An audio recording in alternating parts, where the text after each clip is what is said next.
Camp Lejeune, North Carolina. February 9th, 1971. Close Combat Training Hall 7. 1:47 in the afternoon.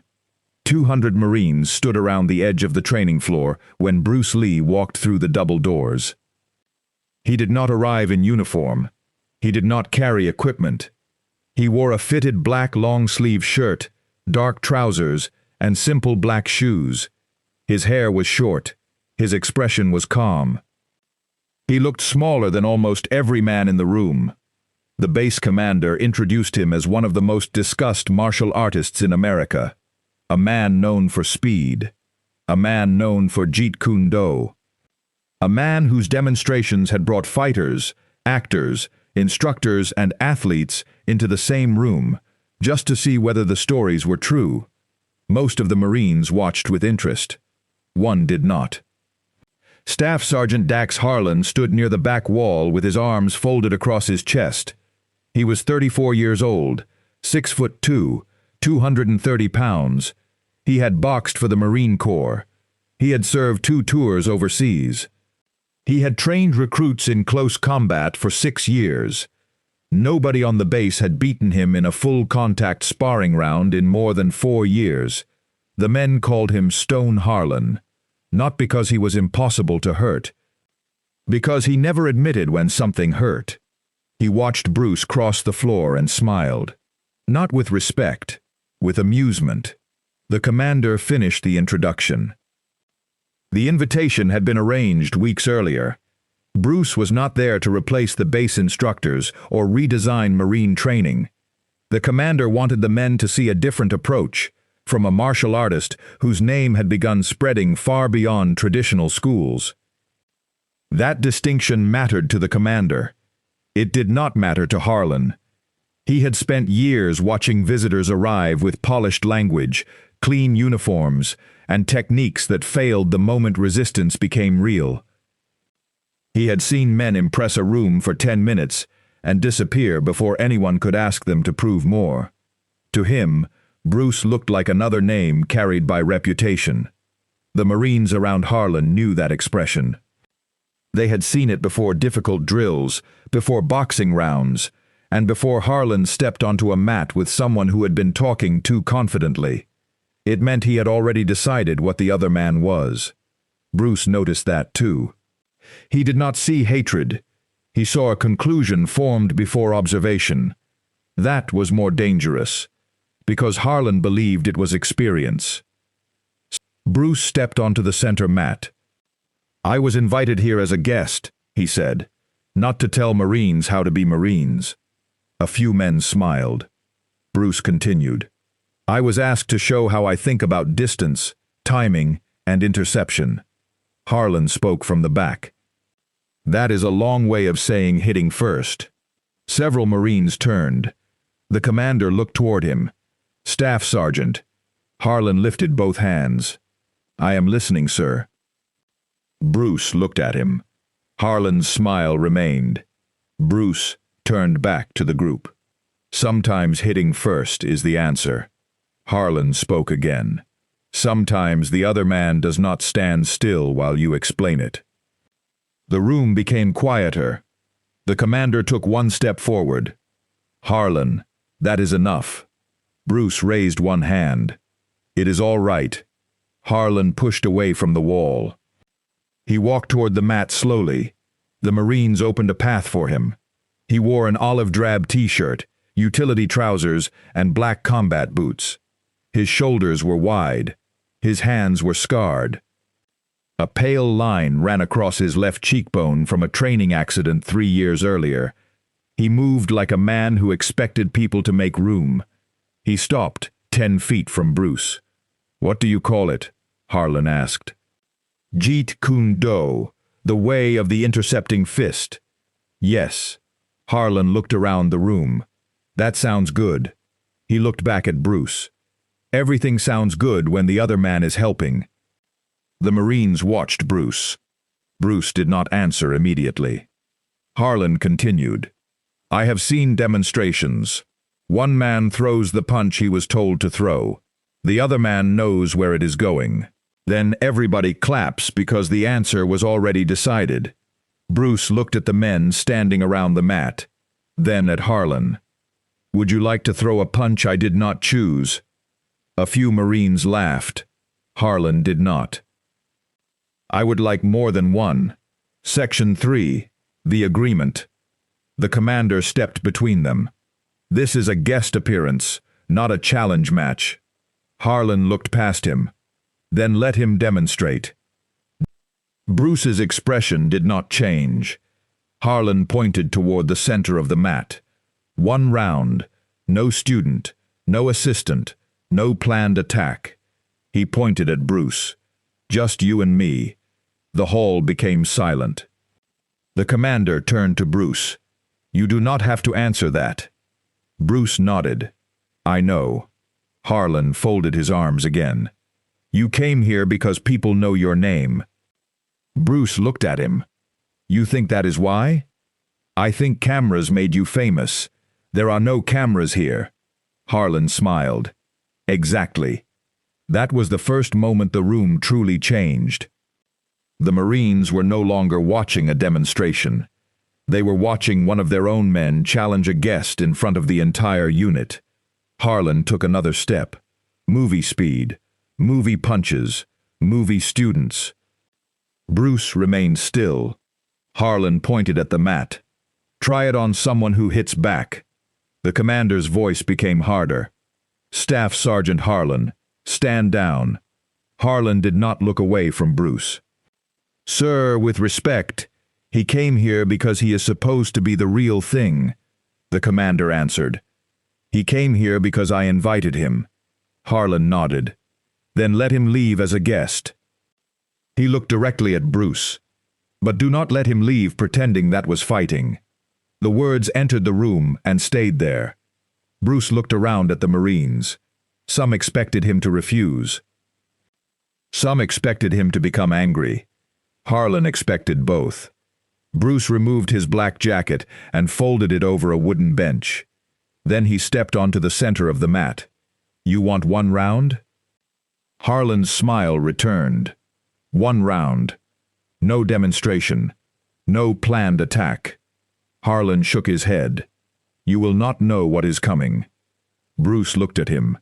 "Neither will you." The first row of Marines reacted. Harlan walked toward the edge of the mat and removed his watch. The commander caught his arm. "You will follow the rules." Harlan looked down at the hand. "What rules?" "No eye attacks. No throat attacks. No strikes after a man is down. I stop it when I say stop." Harlan nodded once. The commander turned to Bruce. "The same."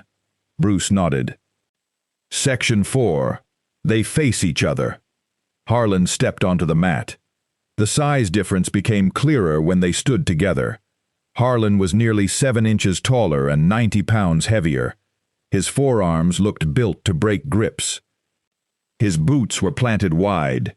He carried the confidence of a man who had controlled training rooms for years. Bruce stood lightly. His hands were open. His shoulders were relaxed. Harlan looked at the stance and laughed. "That is it?" Bruce answered. "You have not moved yet." The commander raised one hand. 1 round. 3 minutes. Harlan glanced toward the men around the mat. "You will not need 3. Bruce heard him. "So you have said." Before the first movement, the room held 2 different ideas of what was about to happen. Harlan believed the round would separate performance from reality. In his mind, Bruce had built a reputation around controlled demonstrations, cooperative partners, and audiences that wanted to believe. Bruce saw something simpler. A trained man stood across from him with real speed, real strength, and years of experience under pressure. Harlan was not a fool. He was not a beginner. He was dangerous because he had solved the same kind of problem many times, and had begun believing every problem was the same. The Marines around the mat understood Harlan's power. Many had felt it personally. He had dropped them, pinned them, corrected them, and ordered them back up. They trusted his toughness because they had seen it at close range. Almost none of them had seen Bruce fight freely. That uncertainty belonged to the whole room. Harlan mistook it for an advantage. Bruce treated it as silence. Then the commander dropped his hand. Begin. Section 5. The first exchanges. Harlan moved first. He did not throw a wide punch. He stepped in behind a fast left jab aimed at Bruce's face. Bruce shifted half a step. The jab missed. Harlan followed with a straight right. Bruce turned his shoulder and let the punch pass. Harlan immediately hooked toward the ribs. Bruce moved outside the arc. 3 attacks, no contact. Harlan stopped. The room remained quiet. He had expected Bruce to retreat quickly. Bruce had barely moved. Harlan raised his hands again. Good. Bruce watched him. Was that the demonstration? A few Marines laughed. Harlan's face tightened. He stepped forward with another jab. This time he used it to hide a low kick toward Bruce's lead leg. Bruce lifted the leg, avoided the kick, and touched Harlan's chest with the heel of his palm. Not hard, only enough to stop the forward movement. Harlan looked down at the hand. Bruce removed it. You were open. Harlan swung a short right hand from close range. Bruce intercepted the forearm before the punch formed. His other hand touched Harlan's ribs. Then Bruce moved away. The exchange took less than a second. Several Marines leaned forward. Harlan turned. Touching is not fighting, Bruce answered. You asked me to intercept. Harlan rushed. He threw a left toward the head, a right toward the body, and stepped in to grab. Bruce avoided the first, redirected the second, but Harlan's left arm closed around his shoulder. The Marines reacted. Harlan drove forward. He used his weight to push Bruce toward the wall. This was where he wanted the fight. No open distance, no room for speed, only size, leverage, and pressure. Bruce's back came within 3 feet of the padded wall. Harlan tightened the hold. You cannot dance now. Bruce struck the inside of Harlan's arm with one hand. The grip shifted. He stepped across Harlan's lead foot, turned his hips, and disappeared from the line of pressure. Harlan hit the wall shoulder first. The impact echoed through the hall. Bruce stood behind him. Section 6. The room changes. The first escape changed the way the Marines watched. Until then, many of them had expected speed. Speed was part of the story around Bruce Lee. They were prepared to see quick hands and sharp movement. They were not prepared to see a man of Harlan's size redirected with so little effort. Harlan had not been thrown by strength. He had driven himself into the wall because Bruce had changed the line at the exact moment the pressure became complete. The difference was small. The result was not. Several Marines near the front looked down at Harlan's feet. They were trying to understand what Bruce had seen. Harlan noticed them looking. That irritated him. He had built his authority around being the man who explained why other people failed. Now his own men were studying him as an example. He raised his hands and moved again. This time there was less mockery in his face, more attention. That made him more dangerous. Harlan had real experience. Once he stopped performing for the room, his balance improved. His punches shortened. He stopped reaching for Bruce's head and began closing the exits first. Bruce had wanted him to become honest. Honesty did not make the fight easier. It made the threat clearer. Harlan turned quickly. The Marines were no longer smiling. The commander watched closely. Harlan rolled one shoulder. You moved. Bruce answered. That was the idea. Harlan attacked again. This time he did not chase Bruce's head. He closed distance behind both forearms and forced him toward the edge of the mat. Bruce moved left. Harlan cut him off. Bruce moved right. Harlan stepped across the path. The Marine was learning. He understood pressure. He understood how to make a smaller man run out of space. Harlan drove a heavy punch toward the body. Bruce blocked most of it. Not all. The strike touched his ribs and moved him sideways. The Marines shouted. Harlan smiled. There. Bruce touched the place once. Harlan advanced. That is what happens when the other man hits back. Bruce looked at him. You landed part of one. Harlan's smile disappeared. Section 7. Lifted off the floor. He attacked with more force. A jab, a right hand, a hook. Bruce moved through the spaces between them. The jab missed by an inch. The right passed over his shoulder. The hook struck Bruce's raised forearm. Harlan used the contact to grab. His hands closed around Bruce's upper arms. He lifted. Bruce's shoes left the mat. Harlan carried him 2 steps and drove him toward the padded wall. The crowd of Marines shouted. Harlan pinned Bruce with his body. Now the size difference mattered completely. Bruce's arms were trapped, his back pressed against the wall. Harlan leaned close. No room. Bruce looked down. Harlan's feet were planted wide, too wide. Bruce lowered his weight, turned one shoulder, and struck the inside of Harlan's thigh with his knee. The Marine's base shifted.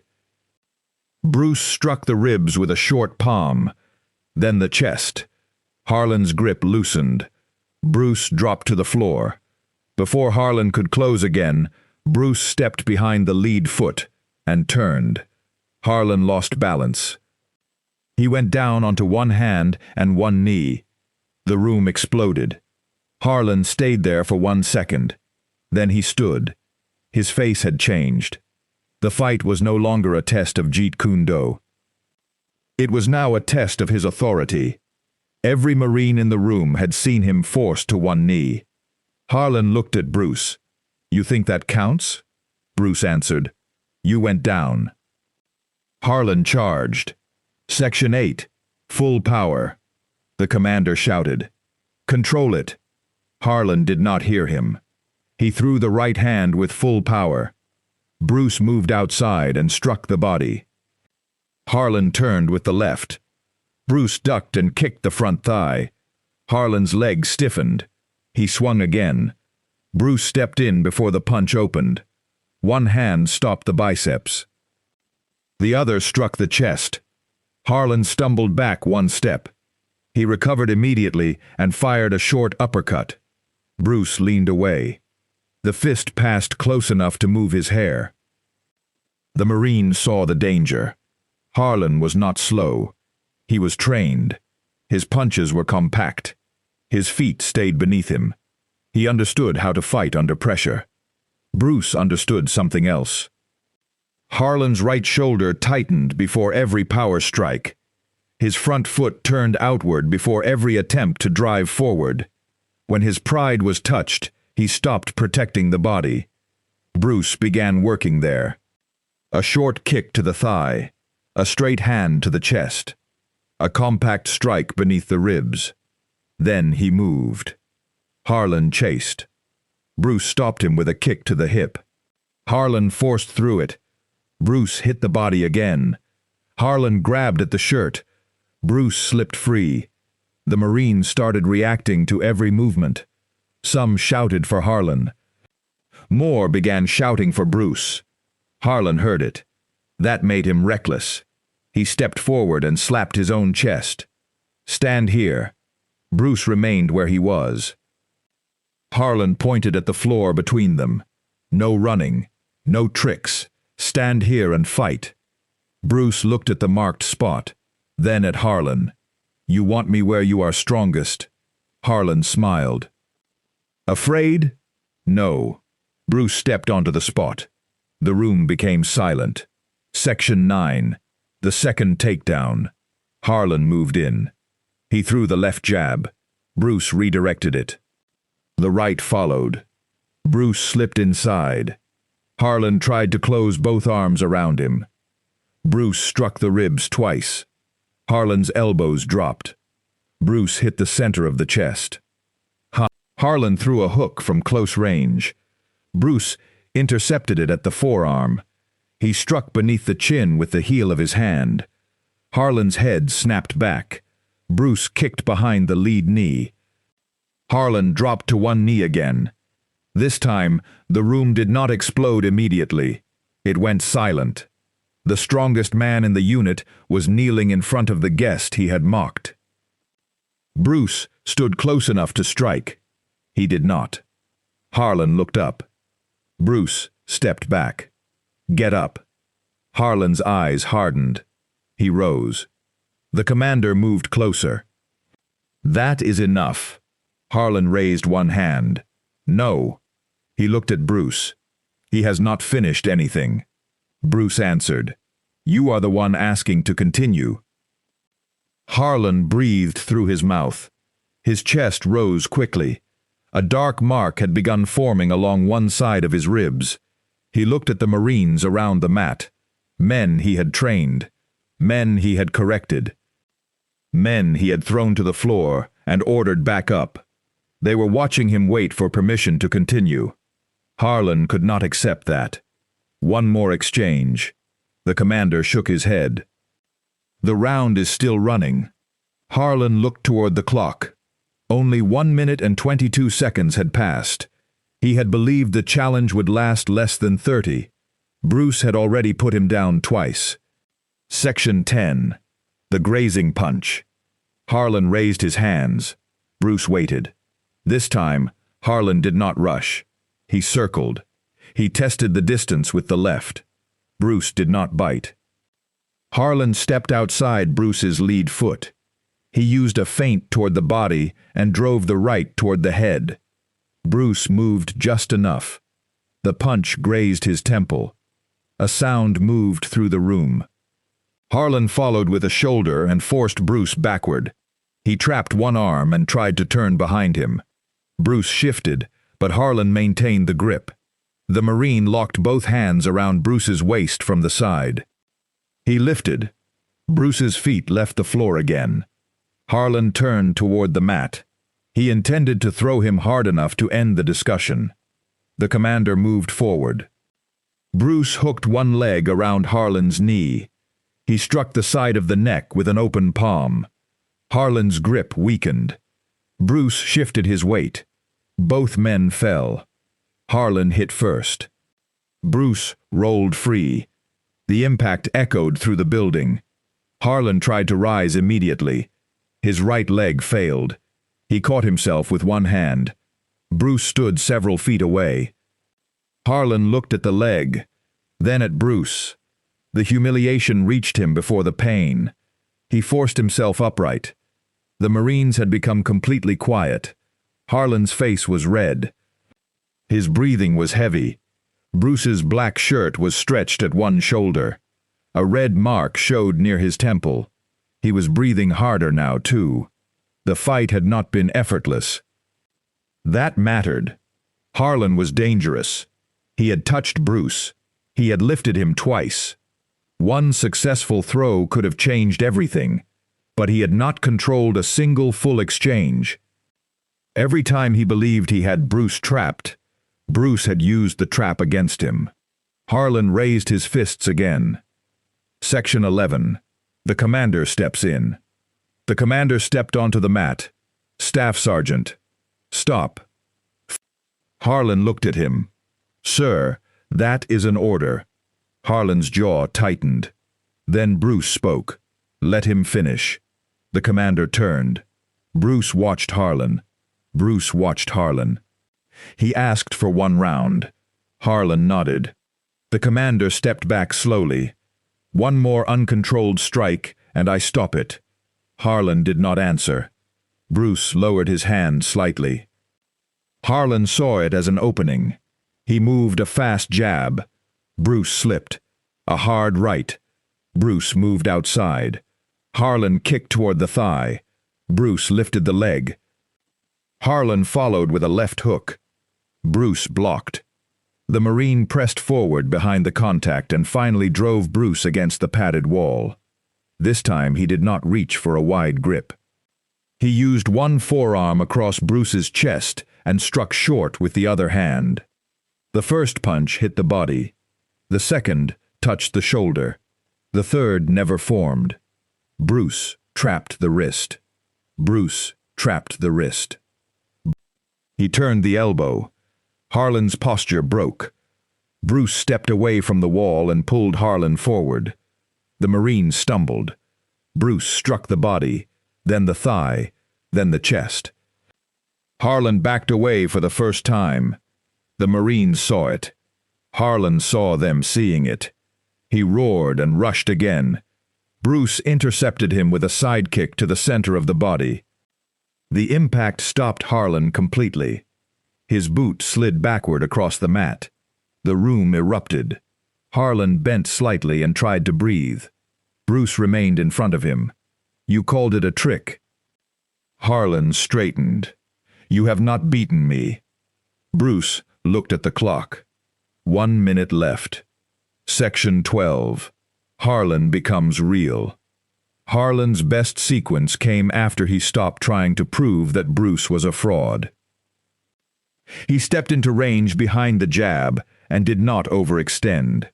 Bruce moved outside, but Harlan had already placed the lead foot across the escape. The right hand drove toward the body. Bruce blocked. The impact still moved him. Harlan followed with his shoulder and forced him backward. The Marines reacted. For the first time, Harlan did not chase the reaction. He kept his elbows close and moved with patience. A short left touched the ribs. A forearm blocked Bruce from turning out. The wall came closer. Bruce watched the change. Harlan was finally using what he actually knew, instead of what his pride demanded. The next exchange became the most dangerous of the round.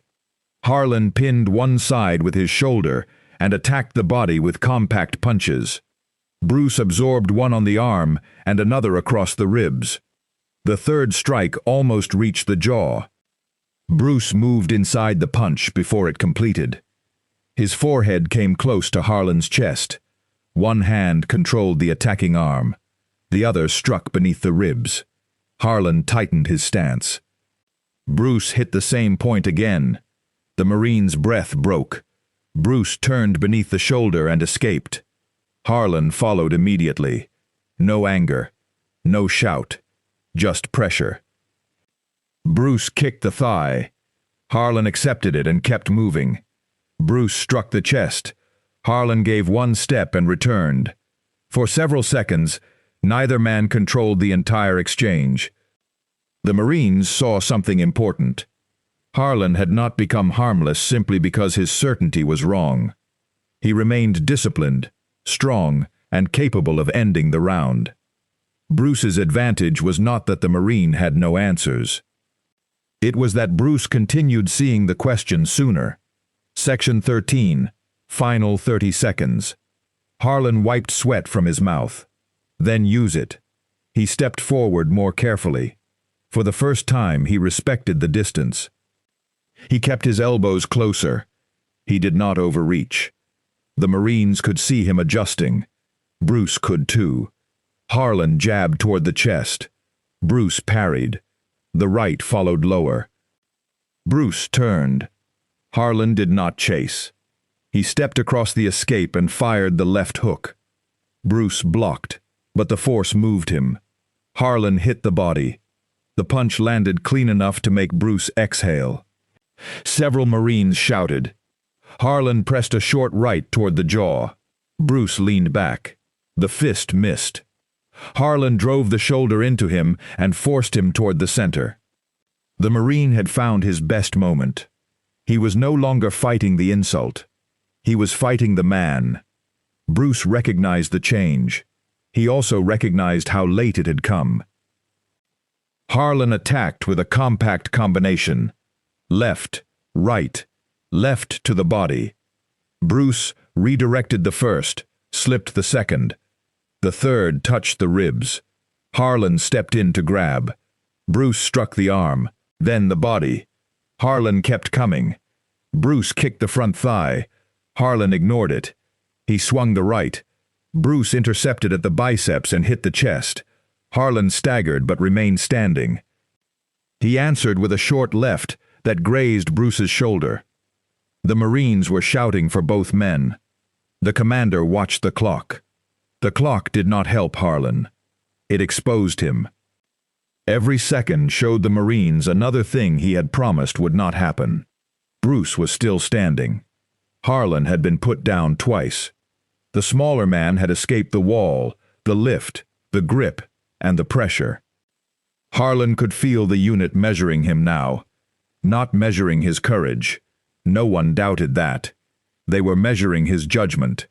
He had called the method useless before testing it. He had mocked the guest before observing him. He had chosen the fight and the rules. Now he had less than half a minute to recover the certainty he had brought onto the mat. That pressure became visible in his face. 30 seconds. Harlan heard it. He looked at Bruce. No more moving. Bruce answered. Then catch me. Section 14. The final fall. Harlan charged. Bruce met him.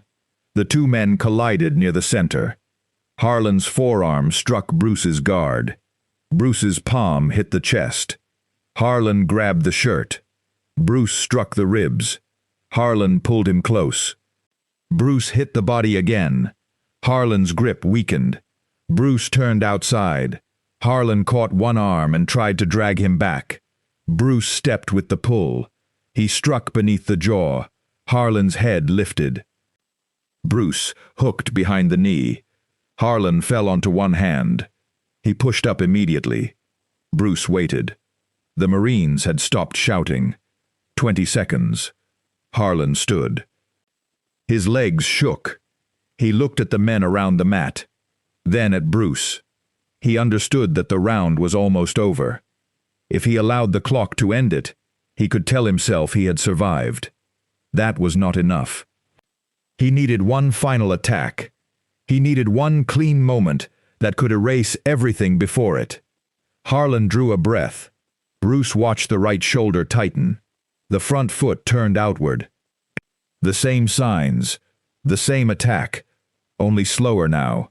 Harlan rushed. He threw the jab. Bruce brushed it aside. The right hand followed with everything left behind it. Bruce slipped outside. He struck the body. Harlan folded slightly. Bruce hit the center of the chest. Harlan stepped back. Bruce kicked behind the damaged knee. Harlan dropped, but caught himself and forced his body upward again. The Marines gasped. Harlan roared and threw one last hook. Bruce entered before the arm opened. His forearm stopped the biceps. His palm struck beneath the chin. His foot swept the lead leg. Harlan lost balance completely. He hit the mat on his back. The impact shook dust from the edge of the training floor. The commander raised one hand.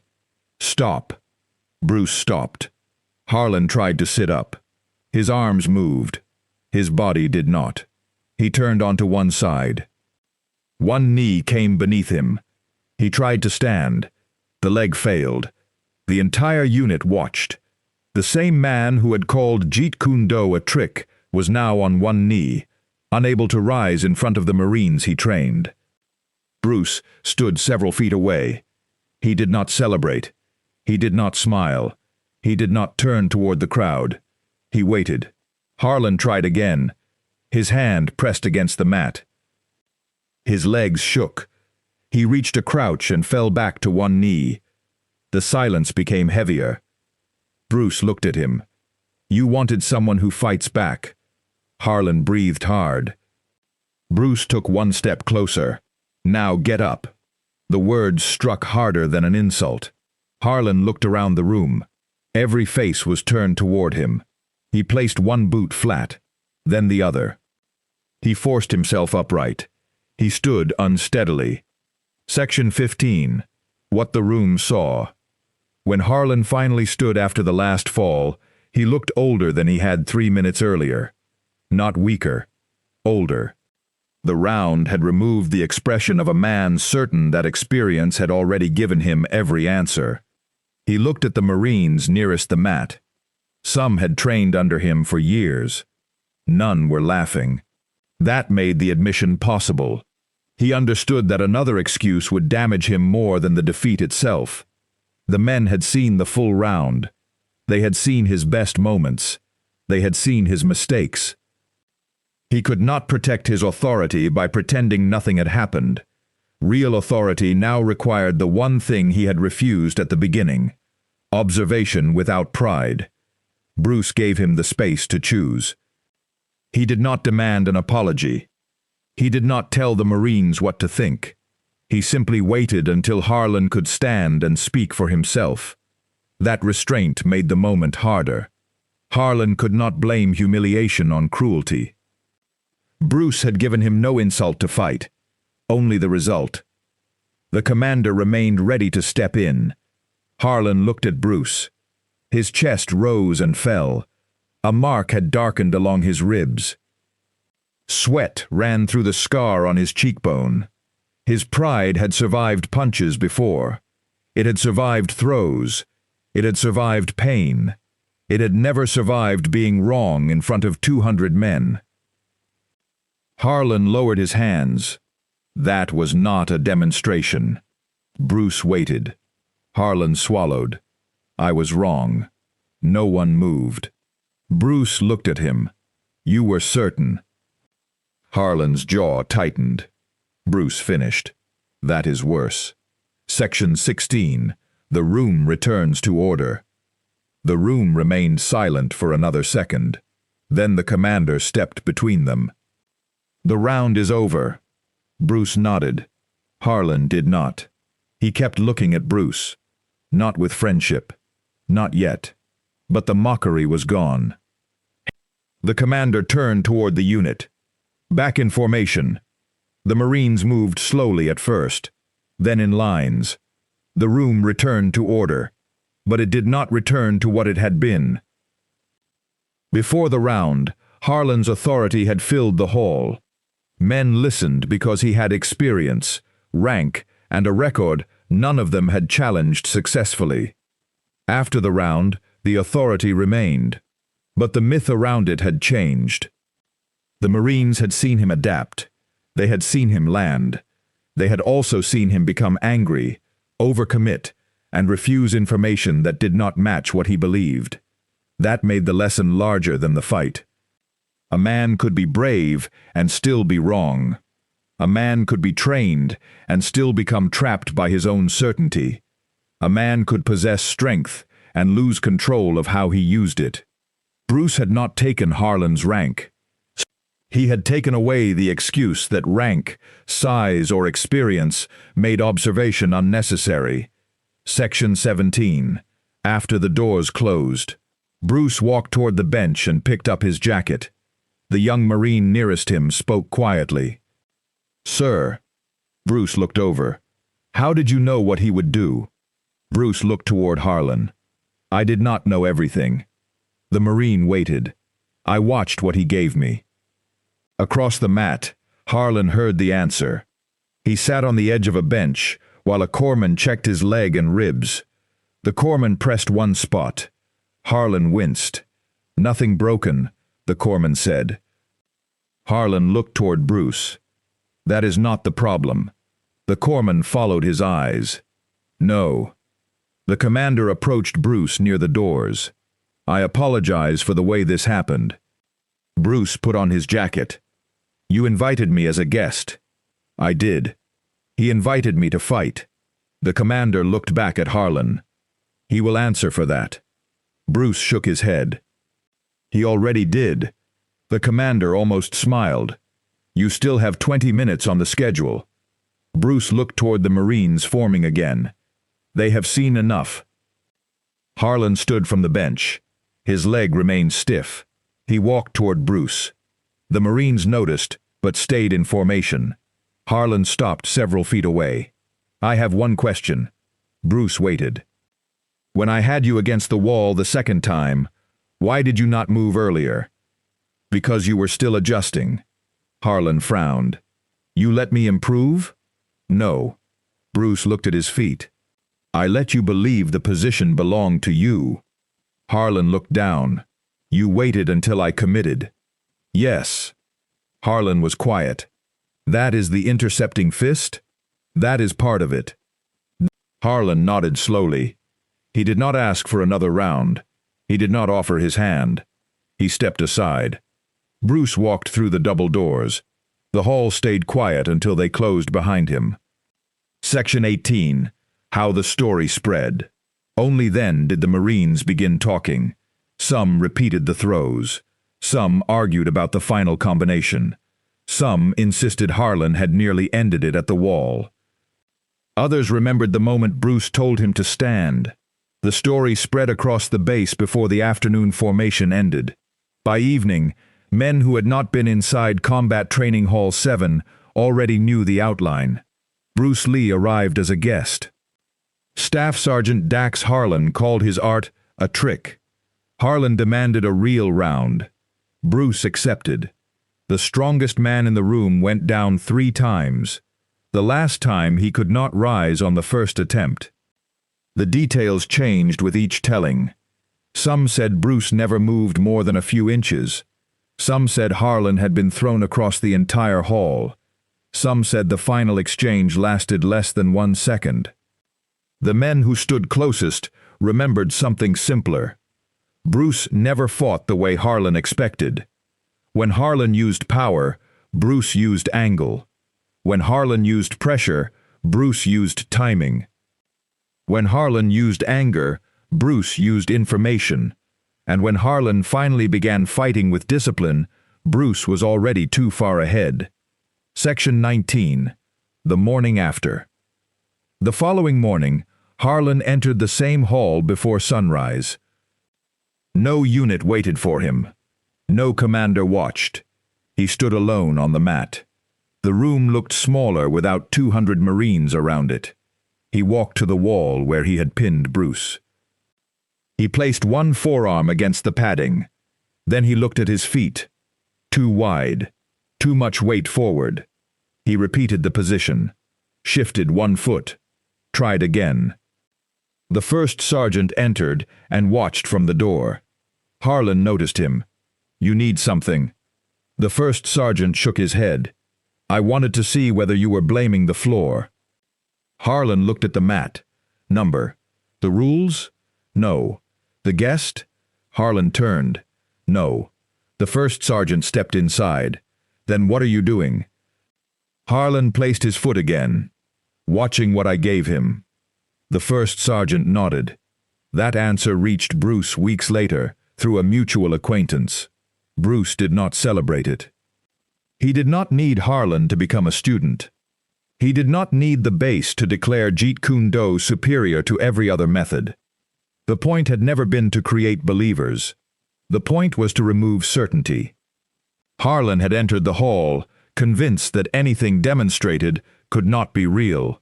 He believed fame weakened proof. He believed a smaller man needed cooperation to look effective. He believed pressure solved every problem. The round removed those beliefs one by one. Section 20. What changed? Months later, Harlan was supervising close combat training with a new group of Marines. One recruit kept forcing the same takedown. Each time it failed, the recruit tried harder. Harlan stopped him. What are you seeing? The recruit looked confused. An opening, Staff Sergeant. No, you are seeing the opening you want. Harlan repositioned the man's feet. Watch what he gives you. One of the older Marines heard the phrase and looked at Harlan. Harlan ignored him. He never told the full story during training. He never used Bruce Lee's name to make himself sound connected to something famous. But he changed 3 things. He stopped mocking methods before testing them. He stopped confusing aggression with control. And whenever a man became too certain, Harlan made him explain what he had actually observed. The scar on his cheekbone remained. The nickname remained. His authority remained. But the laughter was gone whenever someone mentioned Jeet Kune Do. Section 21. What the Marines Remembered. Years later, a former Marine described what happened inside Combat Training Hall 7. He did not remember every punch. He could not repeat every sentence. He remembered Harlan standing at the back with his arms folded. He remembered Bruce looking small in the center of the room. He remembered the challenge. Try it on someone who hits back. He remembered the first time Harlan went to one knee. He remembered the second throw. He remembered the final fall. Most of all, he remembered the silence when Bruce told him to get up. That was the moment the room understood the difference between defeat and humiliation. Defeat was falling. Humiliation was having every man around you see that your certainty had been false. Bruce did not need to insult Harlan. Harlan's own challenge had done the work. He had selected the rules. He had demanded the round. He had rejected the demonstration. He had promised that a real opponent would expose the trick. Then, before the same Marines who had heard every word, he had been unable to stand on the first attempt. Section 22. Closing Camp Lejeune, North Carolina. February 9th, 1971. Combat Training Hall 7. Bruce Lee arrived as a guest known for Jeet Kune Do. Staff Sergeant Dax Harlan called it movie fighting. He demanded one real round. He wanted a man who would hit back. Bruce gave him exactly what he asked for. 3 minutes later, the strongest Marine in the room was on one knee, admitting the truth in front of his entire unit. He had not exposed Bruce Lee. He had exposed himself.